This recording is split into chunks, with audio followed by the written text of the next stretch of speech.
మన vice captain అయిన రిషబ్ పంత్కు 35th ఓవర్ ఫస్ట్ బాల్కి ఇంజరీ అనే విషయం మనందరికీ తెలిసిందే. డే ఎండ్ అయ్యే వరకు ధ్రువ్ జోరెల్ వికెట్ కీపింగ్ చేసినప్పటికీ కనీసం డే 2లో అయినా రిషబ్ పంత్ వికెట్ కీపింగ్ బాధ్యతలు చేపడతాడు అనుకున్నాం. బట్ కాకపోతే డే 2 స్టార్ట్ అయ్యే కన్నా కాసేపటి ముందు రిషబ్ పంత్ ప్రాక్టీస్ అయితే మొదలెట్టాడు.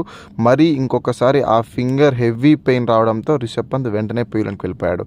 సో దాంతో బీసీసీఐ ఏమని నోట్ రిలీజ్ చేసిందంటే రిషబ్ పంత్ వికెట్ కీపింగ్ చేయడానికి ఇంకా ఫిట్గా లేడు, స్కాన్స్కి అయితే తీసుకెళ్ళలేదు, ఫిజియో సజెషన్ చేసిన దాని ప్రకారం అంత పెద్ద ఇంజురీ అయితే కాదు, జస్ట్ పెయిన్ కిల్లర్స్ లేదా పెయిన్ రిలీవ్ వచ్చే స్ప్రే యూస్ చేస్తే సరిపోతుంది అని బీసీసీ అడ్వైస్ చేసింది. బట్ అయినప్పటికీ లంచ్కి వెళ్ళే టైం కూడా రిషబ్ పంత్ అయితే వికెట్ కీపింగ్కి రాలేదు.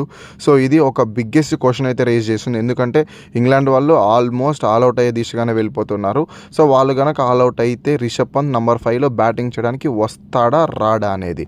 ఎందుకంటే రిషబ్ పంత్ కనుక ఫిట్గా ఉంటే కాసేపు ఫీల్డ్లో వార్మప్ అయితే బాగుంటుంది వికెట్ కీపింగ్ చేస్తూ.